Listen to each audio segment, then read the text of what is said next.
Morning Krishna law college में आपका स्वागत है। हम एलएलबी का फर्स्ट सेमेस्टर में हमारा जो सब्जेक्ट है भारतीय दंड संहिता, इसके बारे में बात कर रहे हैं। आज का जो हमारा सेक्शन है सदोष परिरोध और सदोष अवरोध के विषय के बारे में, जो अपराध होते हैं उनके बारे में। ये शुरू होते हैं हमारे 339 से। सबसे फर्स्ट है सदोष अवरोध। जो कोई किसी व्यक्ति को स्वेच्छा से ऐसी बाधा डालता है कि उस व्यक्ति को उस दिशा में जाने का अधिकार है, जाने से निवारित कर दे, वह व्यक्ति का सदोष अवरोध करता है, यह कहा जाता है। यानी कि अगर जो एक व्यक्ति किसी एक दिशा में जाना चाहता है और वहां जाने का उसका अधिकार भी है, अब वो उसमें वहां पर किसी तरीके की कोई अवरोध डाल देता है, उसको जाने नहीं देता है, या कोई इस तरीके का कोई काम लगा देता है जिससे कि वो व्यक्ति उस रास्ते से नहीं जा पा रहा, तो वो सदोष अवरोध कहलाया जाता है। तो वो जो व्यक्ति जो इस तरीके से है उसको सदोष अवरोध करने का दंड दिया जाएगा। और इसका एक अपवाद है। अपवाद के बारे में है भूमि के या जल के किसी प्राइवेट मार्ग में बाधा डालना, जिसके संबंध में किसी व्यक्ति को सद्भावना पूर्वक विश्वास है कि वह बाधा डालने का उसे विधिपूर्ण अधिकार है। इस धारा के अर्थ के अंतर्गत अपराध नहीं होगा। यानी कि अगर जो कोई वर्क ऐसा हो रहा है जो सद्भावना पूर्वक किया जा रहा है, बोनाफाइड करा जा रहा है, और तब किसी को अवरोध हो रहा है किसी भी तरीके का, तो ये अपराध की श्रेणी में नहीं आएगा। जैसे आपने काफी बार देखा ही होगा, जब हम किसी एक पर्टिकुलर किसी रास्ते से जा रहे हैं तो वहां पर कोई व्यक्ति खुद अपने घर का जैसे कुछ काम चल रहा है तो कुछ बार सामान रख देता है जिससे कि हम उस दिशा से उस रास्ते से नहीं जा सकते, या फिर कोई क्या करता है वहां पर कोई खड्डा हो जाता है, या कोई ऐसा सामान जैसे किसी के यहाँ अगर जो कोई प्रोग्राम्स हो रहे हैं तो वहां पे गाड़ियां इस तरीके से खड़ी हो जाएंगी कि वहीं से हम निकल नहीं पाते। तो इस तरीके का जो होता है वो सदोष अवरोध होगा। जानबूझकर अगर जो व्यक्ति इस तरीके से कर रहा है तो वो सदोष अवरोध होगा। और अगर जो सद्भावना पूर्वक अगर जो बोनाफाइड तरीके से वो भूमि और जल से रिलेटेड अगर जो कर रहा है तब वो अपराध की श्रेणी में नहीं आएगा। और सेकंड इसमें है सदोष परिरोध। 340 जो धारा हमें कहती है वो कहती है सदोष परिरोध। जो कोई किसी व्यक्ति को इस प्रकार सदोष अवरोध करता है कि उस व्यक्ति को निश्चित परिसीमा के परे जाने से निवारित कर दे, वह उस व्यक्ति का सदोष परिरोध करता है, यह कहा जाता है। जो हमने फर्स्ट पढ़ा उसमें तो ये था कि वो किसी एक दिशा में उसको जाने के लिए बाधा डाल दी, पर उसकी जो 3 दिशाएं हैं वो दिशाएं खुली हुई है। पर सदोष परिरोध में क्या है कि वो व्यक्ति अगर वह व्यक्ति किसी जगह जाना चाहता है तो वो उसको क्या कर देता है, बंद कर देता है। इस परिरोध में ही वो व्यक्ति को रखता है, तो उसको सदोष परिरोध कहा जाएगा। कि यानी कि किसी को किसी कमरे में बंद कर देना, या किसी ऐसे किसी ऐसे प्लॉट में बंद कर देना जिससे कि वो बाहर नहीं निकल पा रहा है, इस तरीके का जो अगर कोई बाधा डालता है तो उसको सदोष परिरोध कहा जाएगा। और इसकी एक इलस्ट्रेशन है का एक भवन के बाहर जाने के द्वारों पर बंदूकधारी व्यक्तियों को बैठा देता है और यह से कहता है कि यदि यह भवन के बाहर जाने का प्रयत्न करेगा तो गोलीदार व्यक्ति जो होंगे वो उसको गोली मार देंगे, तो काने या तो सदोष परिरोध किया। तो ये जो होगा ये उसका सदोष परिरोध, उसका जाने का अधिकार था, वो नहीं जाने दे रहा है, और वो एक सिर्फ पर्टिकुलर एक घर में ही, एक कमरे में ही बंद के रह गया। और 341 जो है इसमें 341 सदोष अवरोध के बारे में जो दंड है, दंड के बारे में बताता है। जो कोई व्यक्ति सदोष अवरोध करेगा वह सादा कारावास है जिसकी अवधि 1 मास की यानी कि 1 मंथ की होगी, 1 मास की, या जुर्माना या दोनों से दंडित किया जाएगा उस व्यक्ति को जो सदोष अवरोध करता है। और सेकेंड है इसमें जो धारा 342 सदोष परिरोध के लिए दंड। जो कोई किसी व्यक्ति को सदोष परिरोध करेगा वह दोनों में से किसी बात के कारावास से जिसकी अवधि 1 वर्ष तक की होगी, यानी कि इसका क्या होगा 1 साल, 1 ईयर, या जुर्माना या दोनों से दंडित किया जाएगा उसको, व्यक्ति को जो किसी को एक पर्टिकुलर एक परिधि में बंद करके रखता है।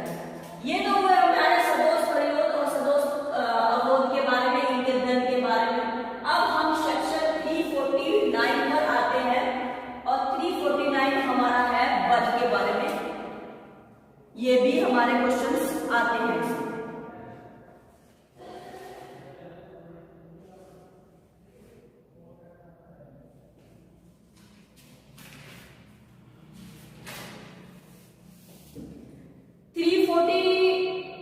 जो है हमारा बल में जो शिक्षण जो कहता है, कोई व्यक्ति किसी अन्य व्यक्ति का बल का प्रयोग करता है, यह कहा जाता है यदि वह उस व्यक्ति की गति परिवर्तन या गतिहीनता कारित करता है, या यदि वह किसी पदार्थ से ऐसी गति परिवर्तन या गतिहीनता का कर देता है जिससे वह उस पदार्थ का स्पर्श उस अन्य व्यक्ति के शरीर के किसी भाग या किसी चीज से जिससे वह अन्य व्यक्ति पहने हुए है या ले जा रहा है, या किसी ऐसी चीज से जो इस प्रकार स्थिति में है कि स्पर्श से उस व्यक्ति की संवेदन शक्ति पर प्रभाव पड़ता है, हो जाता है, परंतु जब तक कि गतिमान गति परिवर्तन या गतिहीनता करने वाले व्यक्ति उस गति परिवर्तन या गतिहीनता के तत्पश्चात वर्णित 3 तरीकों में से किसी द्वारा भी करता है। यानी कि अगर एक व्यक्ति साइकिल से जा रहा है और दूसरा व्यक्ति उसकी साइकिल से पर्टिकुलर जो उसने अपनी गति बनाई है वो धीरे चल रहा है या तेज चल रहा है, किसी तरीके से चल रहा है, कोई दूसरा व्यक्ति उसकी साइकिल को पकड़ता है या उस व्यक्ति को पकड़ता है, तो उसकी जो गति है, गति में परिवर्तन आ जाता है। वो तेज चल रहा है तो वो रुक जाता है, या फिर वो बिल्कुल स्थिर हो जाता है, या वो गिर जाता है, या फिर वो व्यक्ति जो है डंडे से इस तरीके से उस चीज को, उस साइकिल को छू रहा है कि जिसकी वो साइकिल जब चल रही है या फिर वो खड़ी है तो वो चल जाती है, चलती भी है तो रुक जाती है, रुकी भी है तो गिर जाती है।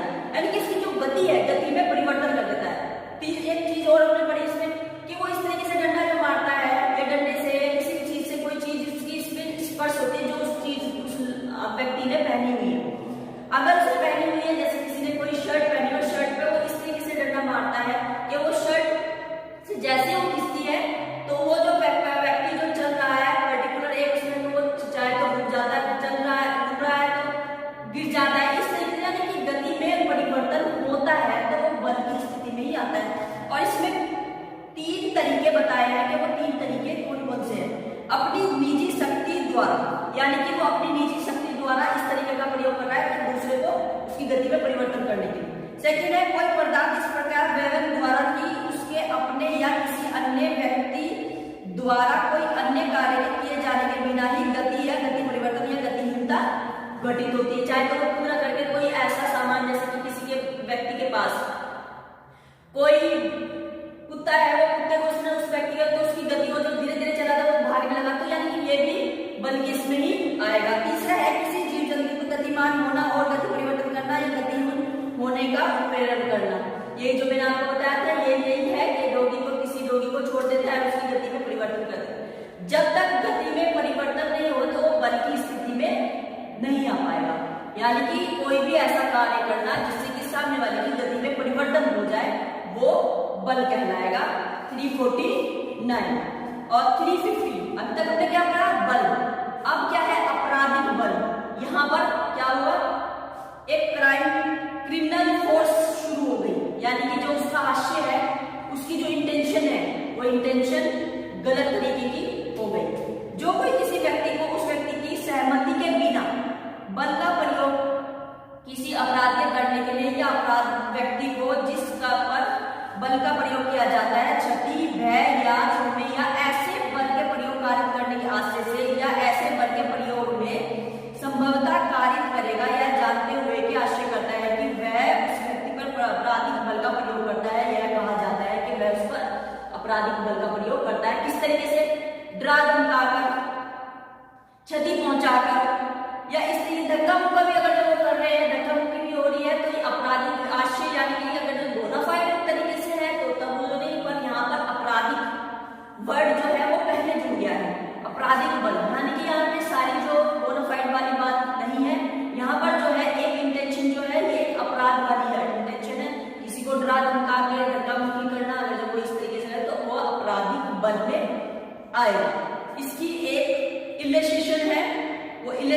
रख लेते हैं। का किसी स्त्री का घूंघट आश्चर्य से हटाता है, उसका जो कोई लेडी है वो घूंघट करके बैठी है वो उसकी लेडी का घूंघट उठाता है। यहाँ का ने उस आश्चर्य बल का प्रयोग किया और यदि उस स्त्री की सहमति के बिना यह कार्य का आश्चर्य करता है कि संबंध जानते हुए कि उससे उसको क्षति भय या चुम्बे उत्पन्न हो तो उसने आपराधिक बल का प्रयोग किया। एक और इसमें कहा या कि सहमति के बिना एक कुत्ते को या पर झपटने के लिए भड़काता है। यहाँ यदि का आश्चर्य या क्षति भय या सौम्य करने का है तो यहाँ पर आपराधिक बल का प्रयोग करता है, यानी कि वो अपने डोगी को इस तरीके से उकसाता है कि वो सामने वाला जो व्यक्ति है या व्यक्ति उस पर भोगना शुरू कर, तो इस तरीके का जो होगा वो आपराधिक बल में ही आएगा। और 351 जो है हमारा वो है हमला। हमला में क्या है, जो कोई किसी अंग विक्षेपण या किसी कोई तैयारी इस आशय से करता है या संभवतः जानते हुए करता है कि ऐसे अंग विक्षेपण द्वारा ऐसी तैयारी करने से किसी उपस्थित व्यक्ति को यह आशंका हो जाए कि वह वैसा अंग विक्षेपित या तैयारी करता है, वह उस व्यक्ति को आपराधिक बल का प्रयोग करने ही वाला है, वह हमला है यह कहा जाएगा। यानी कि अगर जो उसके हाव भाव से उसकी जो बॉडी लैंग्वेज है उस तरीके से उसको लगता है कि अब ये मेरे ऊपर आपराधिक हमला करने वाला है, मतलब आपराधिक बल का प्रयोग करने वाला, तो तभी उसको ये कहेंगे कि ये हमला करने वाला है। इसमें एक स्पष्टीकरण है, केवल शब्द मामले की कोटि में नहीं आते, यानी कि अगर दो व्यक्तियों के बीच में किस तरीके की लड़ाई हो रही है तो वो हमले के मामले में गाली गलौज होती है, किसी भी तरीके की उनकी लड़ाई हो रही है किसी भी तरह से, तो वो हमले की कोटि में नहीं आएंगे। किंतु जो शब्द किसी व्यक्ति प्रयोग करता है वे उसके अंग विक्षेपण या तैयारी को ऐसे अर्थ दे सकते हैं जिससे कि अंग विक्षेपण या हमले की कोटि में आ जाए। यानी कि अगर वो पहले तो वो लड़ाई झगड़ा कर रहे हैं, आराम से बात कर रहे हैं, आराम से बोल रहे हैं, बोलते बोलते अचानक से उनमें इतने प्रकोपन यानी कि इतने गुस्सा आया, उनको लगता है कि अब ये सामने वाला मेरे पे हमला करने वाला है या आपराधिक बल का प्रयोग करने वाला है, तो उसको अब हम हमले में गिनेंगे। एक इसकी इलेस्ट्रेशन है, या पर अपना मुक्का का इस आशय से या संबंध जानते हुए हिलाता है कि उसके द्वारा या को यह विश्वास हो जाए कि का या को मानने ही वाला है, का ने हमला किया। और 352 गंभीर प्रकोपन होने से अन्यथा हमला करने या आपराधिक बल का प्रयोग करने के लिए डर। अब इससे एक वर्ड आ रहा है गंभीर प्रकोपन। गंभीर प्रकोपन का मतलब होता है कि कोई किसी व्यक्ति को ऐसी कोई बात कह देना, ऐसी कोई उससे रिलेटेड, उसके फैमिली से रिलेटेड, उसके ख्याति से रिलेटेड ऐसी बात कह देना जिससे कि वो सामने वाले व्यक्ति तुरंत गुस्से में आ जाए, और गुस्सा किस तरीके का, गंभीर तरीके का, तो वो अब सामने वाले को चोट पहुंचाने ही वाला है, तो इस तरीके इसको जो कहते हैं इसको गंभीर प्रकोपन कहा जाएगा। जो कोई किसी व्यक्ति पर हमला या आपराधिक बल का प्रयोग उस व्यक्ति द्वारा गंभीर और अचानक प्रकोपन दिए जाने पर करने से अन्यथा करेगा, वह दोनों में से किसी बात की कार्यवाही से जिसकी अवधि होगी 3 मास या 3 मंथ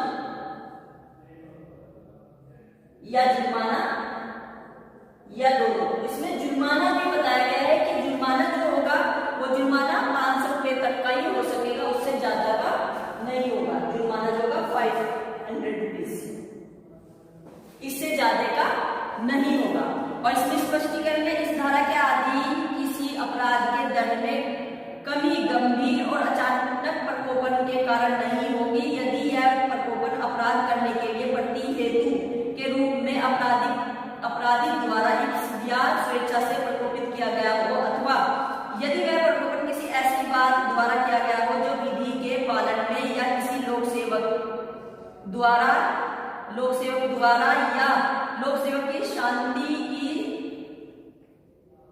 विधि पूर्ण प्रयोग द्वारा कहा है। यानी कि ये जो प्रकोपन जो दिया जा रहा है, यानी कि अगर जो किसी व्यक्ति को ये कहा गया है और ये गवर्नमेंट के आदेश से किसी लोक सेवक द्वारा कहा गया है और वो उनकी बात नहीं मानता है, तो यहाँ पे कहता है कि अचानक प्रकोपन, उसको गुस्से में आ जाता है, तो यहाँ पर जो होगा प्रकोपन, ये इस तरीके का प्रकोपन, ये इसमें अपराध के मामले में नहीं आएगा। और इसमें एक और है, यदि वह प्रकोपन किसी ऐसी बात द्वारा दिया गया है जो प्राइवेट प्रतिरक्षा के अधिकार के विधि प्रयोग में की गई है, तो प्रकोपन अपराध का कर्म करने के लिए पर्याप्त गंभीर और अचानक था या नहीं, यह तथ्य का प्रश्न है।